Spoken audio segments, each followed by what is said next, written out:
Dünyadaki ve ülkemizdeki çok önemli şah damarı belki ilk onlara değindiğimiz Gaf Kalabalığı programımız başladı. Sözü daha fazla uzatmadan Ohio Üniversitesi her konunun profesörü adeta bir Gafka Sayın Mürsel Onan hocamın Gaf Kalabalığı yorumlarına geçiyoruz. Evet Sayın hocam hoş geldiniz. Hoş bulduk. Sayın hocam bugünkü konumuz Çinli psikologların yaptığı bir derleme. Çinli psikologlar derleme yapmışlar. Araştırma yapmışlar. Aynen hocam. Gibi. Evet. Kendileri diyorlar ki para saymak, deste halinde para saymak insanın ruhsal olarak dinlendirip huzur ve güven sağlıyor. İnsana güven veriyor. Deste haline para sayıyoruz. Ruhsal olarak dinlendirip huzur ve güven sağlıyormuş. Evet, buyurun.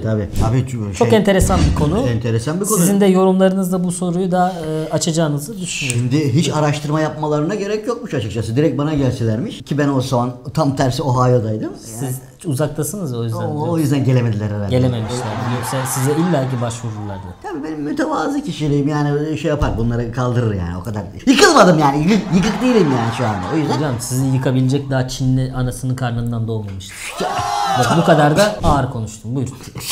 Tabii ki canım yani onu demiyorum da hadi yapmışlar madem öyle bir araştırma ben onu direkt söyleyeyim mi sana doğru. Doğru tabii ki yani bir insan. Neye dayanarak bunu söylüyorsunuz peki? Paraya dayanarak. Ya neye dayanacağım insan zaten neye dayanıyoruz? Paraya dayanıyorum ya.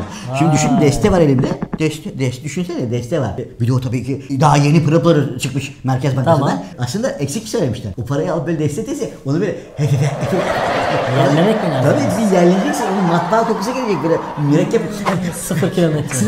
Sınıf onu böyle içine mi çekeceksin onu? Ciğerler o şey alsın. Yani parayı döndüreceksin enzim içeride. etsin diyorsun. Tabii para zaten enerjidir. Enerjiyi döndüremezsen tamam. Yani sana para gelmez yani.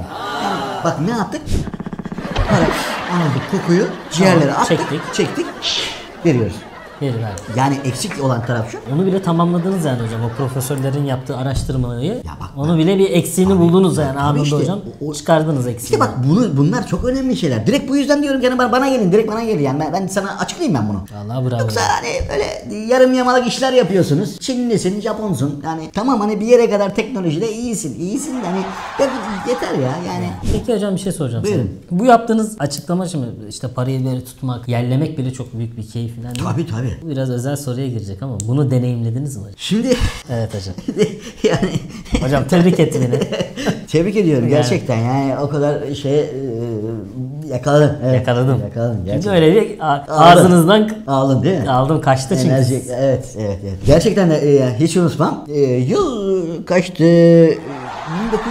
1932'ler falan filan gibi böyle o yıllarda şey olacak böyle yolda buldum. Yolda buldunuz. Yolda buldum böyle bir de işte. O zamanlar paralar daha da büyüktü. Şimdi gittikçe ufalıyor. Doğru. Şimdi zamanla her şey ufalıyor. 32 yılı Bir de dediniz Çinlilerin de ufaktır yani parası. Onlar zaten Çinliler ufaktır yani evet. Parası. Bilen bilir. Evet. Paralar sen de Çinlilerin parasından anlıyorsun bak değil mi? Hocam. Evet. Yalnız hocam söyledikleriniz farklı anlaşılabilir. Onu biraz daha açalım. Çinlilerin parası diyorum işte. Ufak. Çinlilerin ufaktır yani. Parası ufaktır. Ama öyle demeyin işte hocam. Burada canlı yayındayız yani. İşkillenir mi? Yanlış Çinlilerin direkt ufaktır demeyelim de. Parası. Çinlilerin parası. Yani bu boyut olarak parası ufaktır. Yoksa değer olarak mesela Çinliler böyle vurdu mu ortaya ondan sonra dersin ya Allah ne oluyor ya. o derece etkilidir yani güçlüdür. Sen mesela bu para küçük zannedersin ya bu ne kadar küçük. Bunun etkisi ne olabilir falan evet, diyorsun tamam ama masaya vurduğunda böyle bir gümbür ortalık titriyor. Titretiyor yani. Titriyor işte dünya titretiyor. Bunu da deneyimlediniz mi hocam? Şimdi onu bütün dünya deneyimliyor. Öyle mi? Tabii Çin pazarı falan filan değil mi? Hepimiz böyle deneyimliyoruz yani dikkat edersen pazar olarak falan. Şimdi mesela yeni İpek yolu kuruluyormuş açıkçası. Tabii yeni İpek yolu diyorlar. Diğer adı da Ejder yolu diyorlar mesela. Bizim de şimdi orada yerimizi almamız lazım yani. Ülkecek hazırlıklar yapılıyor. Benim bilmediğim oradan haberim olmadı. İstihbarat geliyor. İstihbarat geliyor tabii ki yani. Bir bilgi geliyor yani. Şimdi tabii ki onlar yani böyle Amerika'dan bağlantılarınız olduğu için. Derin FBI, CIA falan filan hepsi bana bağlı ya. Yani tabii ki yani. Komple diyorlar ki böyle diyorlar ya Müslüm hocam. Ne diyorsun? Yani saldılar kobrayı İpek yoluna böyle Ejder yoluna falan açmaya bir tornado gibi döndürüyorlar yani. Düşün sen. Yani FBI CIA size bağlı. Tamamıyla yani bana bağlanmayın diyorum yani. Evet, yani biraz bağlı olun ama bağımlı hale gelmeyin diyorum mesela. O şekilde diyorsunuz. Yani bağımlı hale gelmeyin falan filan diyorum. Bak asıl önemli olan şey şu sallamaktaki mevzu neydi? Kokusunu alıyoruz. Aldık. Ciğerlere ulaştırdık. Tamam. O vücuda güzel bir hazm oldu, enzimlendi. Tamam. Ne oldu? Verdik. Para da öyledir işte. Mesela para geliyor, biz onu kullanıyoruz. Ondan sonra veriyoruz. Parayı yığ olmaz. Evet. Yani Çinlilerde o aslında çaktırmadan satır arasında o araştırmanın mesela en mihenk noktası parayı kullanacaksın. Hayatın içine sok diyor yani.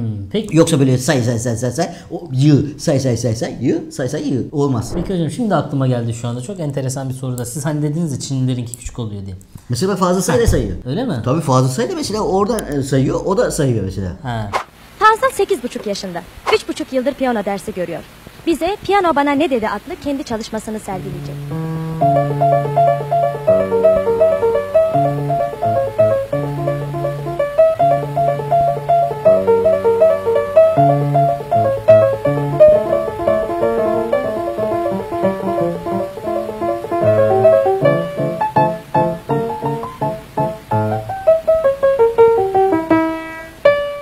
Başka ülkelere göre şimdi hani şu ülkeninki daha güzel enerji veriyor, daha rahatlatıyor. İşte Çinlilerinki çok şey değil hani hemen biter sayması.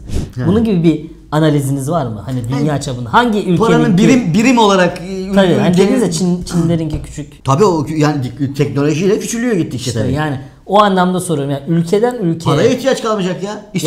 İstediğin kadar küçült onu ya. İstediğin kadar küçük olsun. Öyle mi? Tabii yarın bugün o da kalmayacak. Sen sadece para yani para oradan havadan havaya zıplamış olacak. Net üstünden para akışı sağlanacak. O zaman neyi sayacak?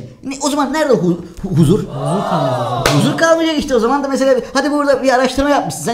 Sen koskoca Çin'sin. Bir araştırma yap. Ya bu açıdan da göremiyorsan yuh diyorum ben sana ya. Hocam siz zaten başta onun o açığı buldunuz. Şimdi bu açı yani boşu boşuna yapmışlar size danışmadan bir de yani. Ya bu saçma olmuş evet. O böyle olmaz yani ya bu kadar.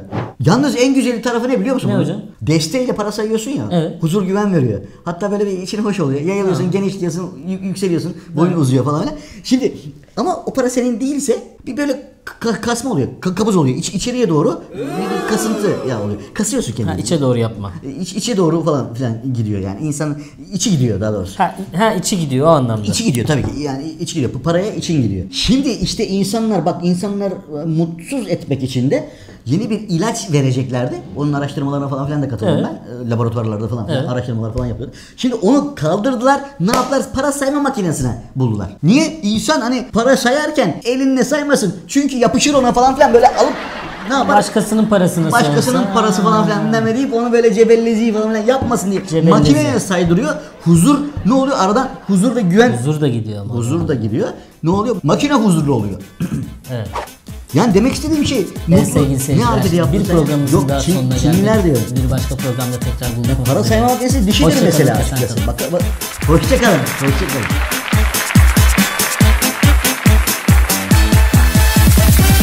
Pardon.